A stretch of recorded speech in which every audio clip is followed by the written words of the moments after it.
शुरू करते हैं आज की class. Effect of oxidation reaction in everyday life. इसके पहले हमने ऑक्सीडेशन एंड रिडक्शन पढ़ाया था हमने, है ना। तो आज ऑक्सीडेशन और रिडक्शन या ऑक्सीडेशन रिएक्शन का हमारे दैनिक जीवन में क्या प्रभाव है इसके बारे में हम पढ़ेंगे। ठीक है, तो इसमें सबसे मुख्य दो प्रभाव हैं हमारे दैनिक जीवन में जो अक्सर हमें देखने को मिलते हैं। एक है कोरोजन और एक है रेंसिडिटी ऑफ फूड। कोरोजन यानी मेटल का जंग लगना, मेटल के ऊपर जंग का लगना, और साथ ही साथ फूड का, खाने वाले भोज्य पदार्थों का खराब होना। रेंसिडिटी यानी खराब होना। ठीक है, तो कोरोजन होता क्या है ये ध्यान रखिएगा कि मेटल तो बहुत सारे हैं, या एस ब्लॉक के जो एलिमेंट हैं मोस्टली मेटल ही हैं, पी ब्लॉक में कुछ मेटल है और ज़्यादा से ज़्यादा नॉन मेटल है, खैर, और डी ब्लॉक में मेजरली मेटल ही हैं। तो जितने भी मेटल हैं तो मेटलों में कुछ मेटल को छोड़ दिया जाए तो मोस्टली मेटल के ऊपर कोरोजन होता है।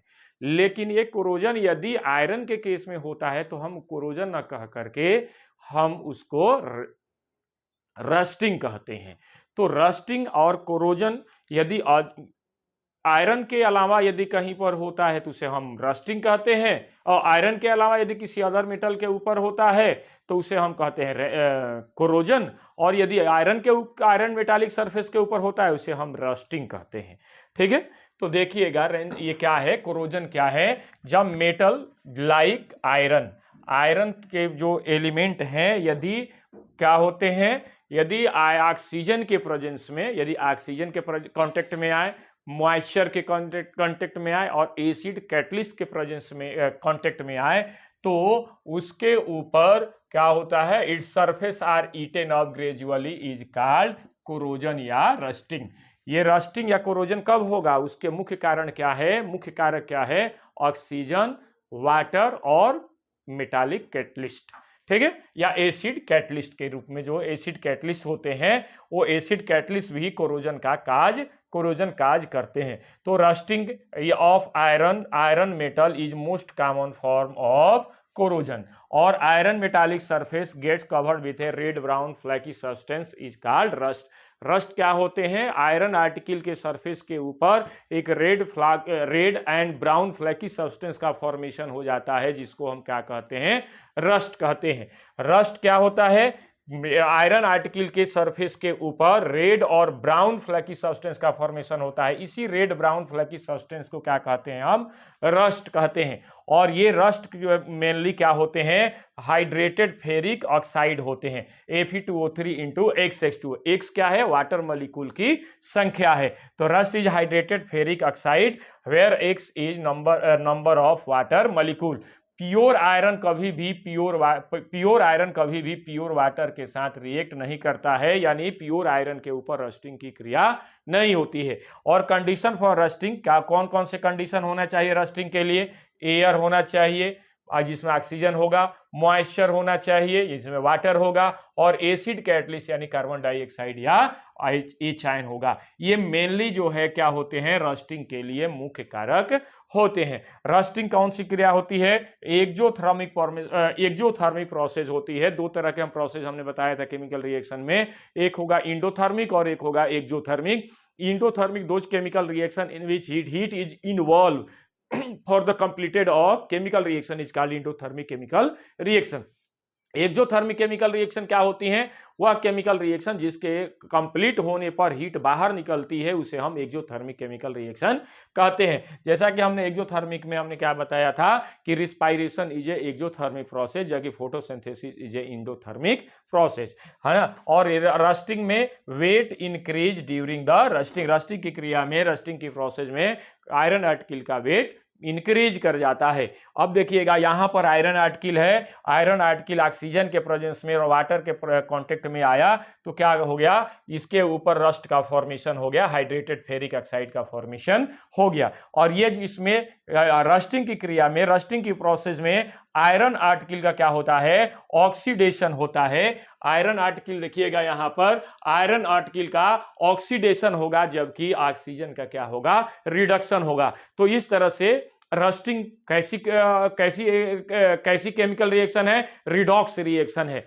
ध्यान रखिएगा, ये पूछा गया क्वेश्चन है कि रस्टिंग कैसी केमिकल रिएक्शन है, तो रिडॉक्स रिएक्शन है। रिडॉक्स रिएक्शन क्यों है? क्योंकि ऑक्सीडेशन और रिडक्शन दोनों होता है। तो ऑक्सीडेशन किसका होगा? आयरन आर्टिकल का। आयरन आर्टिकल किस में कन्वर्ट हो जाता है? फेरस से फेरिक में। पहले तो आयरन किस में कन्वर्ट होता है? फेरस में, और आफ्टर दैट किस में कन्वर्ट हो जाएगा? फेरिक में। जबकि ऑक्सीजन क्या हो जाएगा? रिड्यूस हो जाएगा किसमें? वाटर मॉलिक्यूल में। और ये ऑक्सीजन कैसे बिहेव करेगा? कैथोड की तरह बिहेव करेगा, जबकि आयरन कैसे बिहेव करेगा? एनोड की तरह बिहेव करेगा। ठीक है, ओके इस तरह से। और ये रस्टिंग रिडॉक्स रिएक्शन है। क्यों रिडॉक्स रिएक्शन है? किसमें ऑक्सीडेशन और रिडक्शन दोनों होता है। ठीक है, प्रिवेंशन ऑफ कोरोजन का कैसे हम किसी भी आयरन आर्टिकल को, किसी भी मेटालिक आर्टिकल को कोरोजन से हम कैसे बचाएंगे। तो पहली चीज है कि कैसे बचाएंगे, तो iron article prevent from corrosion by following way. Different type से हम, डिफरेंट मेथड से कोरोजन से हम आसानी से आयरन आर्टिकल को बचा सकते हैं। पहला क्या होगा? आयरन आर्टिकल के ऊपर क्या करें? जो है निकिल, क्रोमियम और टिन की कोटिंग कर देंगे। क्यों कोटिंग कर देंगे? क्योंकि निकिल, क्रोमियम और टिन ये नॉन कोरोडिंग एलिमेंट के रूप में जाने जाते हैं। इसके ऊपर कोरोजन काज नहीं होता है। तो आयरन इज कोटेड बाई जो है निकिल, क्रोमियम और tin to prevent rusting. Stainless steel क्या होता है? बड़ी इंपॉर्टेंट है। स्टेनलेस स्टील यानी आयरन के आर्टिकल